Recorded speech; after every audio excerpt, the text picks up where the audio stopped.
नमस्कार। हम खड़े हैं जिलाधिकारी कार्यालय के समक्ष, जहां पर एक व्यक्ति हैं हमारे साथ, जिनका आरोप है कि विभाग में भ्रष्टाचार की मिलीभगत, प्रशासनिक स्तर पर जो भ्रष्टाचार फैला हुआ है, जिसके चलते उन्हें न्याय नहीं मिल पा रहा। और सवाल यह है कि प्रार्थी विगत 3 वर्षों से जिलाधिकारी को बराबर इस मामले में प्रार्थना पत्र देते आ रहे हैं, लेकिन आज तक इनकी सुनवाई नहीं हुई।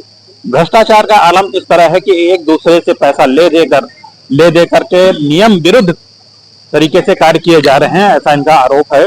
और जिलाधिकारी जो कि जिले के मुखिया हैं, इनको बार बार प्रार्थना पत्र देने के उपरांत भी आज तक पीड़ित के साथ न्याय नहीं हो पाता। ये तो एक ऐसा मामला है जो 3 वर्षों में, बाकी की ऐसे भी मामले हैं जो कई वर्षों से, लगभग 10 से 12 वर्षों से भी लोग दौड़ रहे हैं, जिनकी आज तक कोई सुनवाई नहीं हो पाई है। न्यायालय में मामले पड़े रहते हैं। कई ऐसे मामले हैं जो न्यायालय में पेंडिंग रहते हैं, इन्हीं के न्यायालय में जिलाधिकारी के पास या तहसील स्तर पर पेंडिंग रहते हैं। कुछ में जो दबंग पार्टी होती है, दबाव वाला प्रभावशाली व्यक्ति, उसके हित में फैसले हो जाते हैं। पूरा प्रशासन उसी के आगे नतमस्तक रहता है।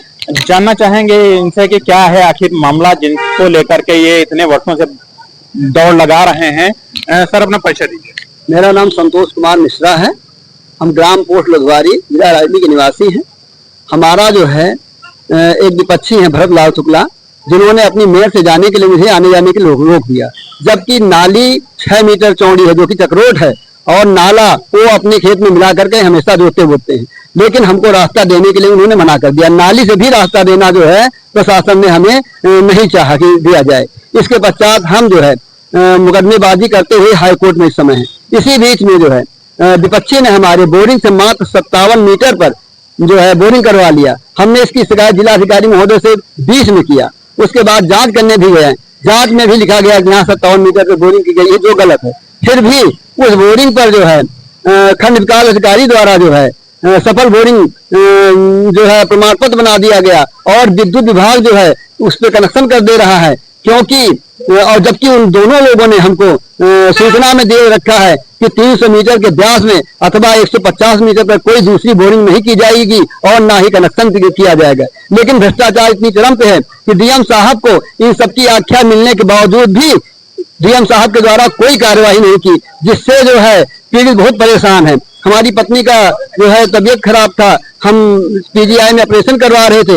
इस बीच में हमारे साथ हमारे खेती पे, हमारे जो पड़ी हुई है खेती है, उसमें तरह तरह के जो है विपक्षी लोग जो है परिवर्तन करते रहते हैं। कहीं मेड़ काटते हैं, कहीं पेड़ काटते हैं, कहीं कुछ करते हैं, लेकिन कोई सुनने वाला नहीं है कहीं पर। आपने अपने प्रार्थना पत्र में दर्शाया था कि आपके यहाँ चकबंदी हुई थी, चकबंदी की मेड़ है, उसके बाद भी आपको जाने के लिए मना किया? बिल्कुल मना कर दिया हमको। बिल्कुल, ये सारा प्रशासन जानता है। हमारे पास डीएम साहब से लेकर के मुख्यमंत्री तक के तमाम प्रपत्र रखे हुए हैं। धारा 25-26 के मार्गाधिकार के तक भी हमको तहसीलदार ने रास्ता नहीं दिया।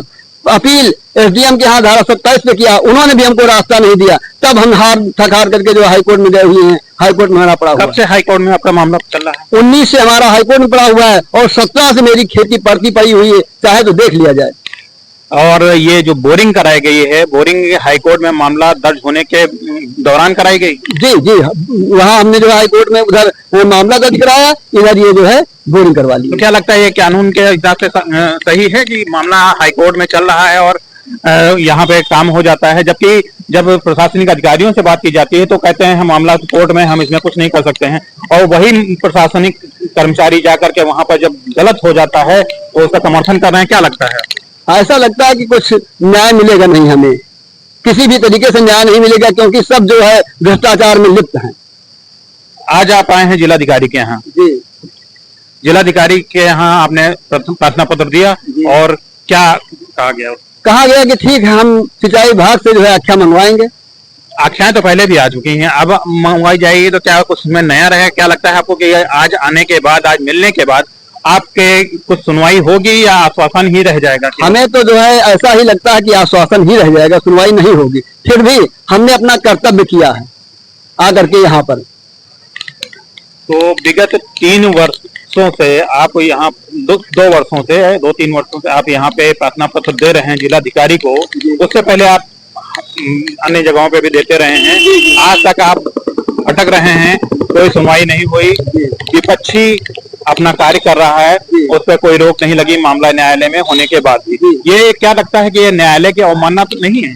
न्यायालय की अवमानना है, जिसमें हम जिलाधिकारी स्वयं को एवं अन्य अधिकारियों को जो है उसमें पार्टी बना रखे हुए हैं हाई कोर्ट में, फिर भी जो है इन अधिकारियों के द्वारा कोई सुनवाई नहीं की जा रही। तो देख सकते हैं कि जिलाधिकारी व अन्य अधिकारी को मामले में पार्टी बनाई जा चुकी है, उसके बाद भी कोई रोक नहीं लगाई गई, जबकि कभी भी मीडिया ऐसे मामलों को लेकर जो जनहित के मामले को उजागर करती है, उन सवाल करने जाती है तो उन्हें सवालों के उचित जवाब न दे करके उनको दबाने का प्रयास किया जाता है, कभी उनको धमका करके, कभी मुकदमे में फंसा करके, या क्योंकि इनके पास अधिकारियों के पास शासन द्वारा प्रदत्त जो अधिकार हैं उनका उपयोग जनता का भला करने के लिए जो शक्तियां प्रदत्त दी गई हैं, उनको प्रदान की गई हैं, भला करने के बजाय लोगों की आवाज को दबाने का काम यहाँ बखूबी किया जा रहा है, जिसका प्रत्यक्ष प्रमाण एक सामने है। और ऐसे न जाने कितने ही लोग हैं जो भटक रहे हैं, जहां न्यायालय से स्टे भी होता है लेकिन उसके बाद विपक्षी काम कर लेता है, लेकिन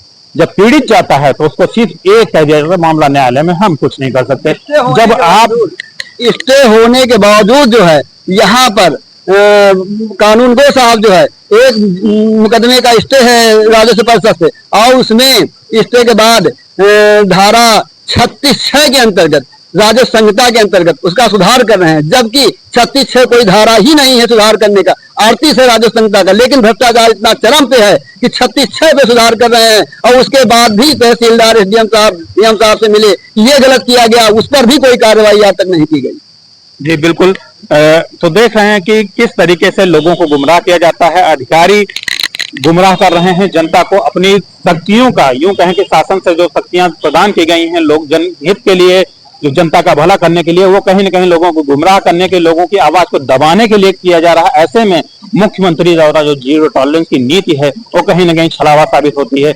अधिकारियों पर कोई कार्रवाई न होना कहीं न कहीं मुख्यमंत्री की मंशा पर सवाल जरूर खड़े करते हैं। मैं ये कह सकता हूं कि जब भी कोई ऐसी आवाज उठाता है उसको दबाने का, जैसे मैंने कहा कि उसको दबाने का प्रयास किया जाता है, अनेक कूट रचित तरीके से, कभी धमकाकर, कभी मीडिया को दबाने की। यहाँ पर जो अधिकारी हैं वो भ्रमित हैं कुछ लोगों द्वारा, कुछ चाटुकारों और दलालों के इशारों पर, कहना गलत नहीं होगा कि दलालों और चाटुकारों के इशारों पर पूरा प्रशासन इस समय काम कर रहा है, जो पीड़ित को गुमराह करता है। मीडिया जो सवाल उठाती है उनको भी गुमराह करता है, उनको तरह तरह के बहाने बताए जाते हैं, सीधा जवाब न दे करके उनको अपमानित भी किया जाता है। अपमानित करके कहीं ना कहीं चौथे स्तंभ का, लोकतंत्र का अपमान बखूबी अधिकारियों की द्वारा किया जाता है। बने रहिए हमारे साथ, देखते रहिए विकास वार्ता।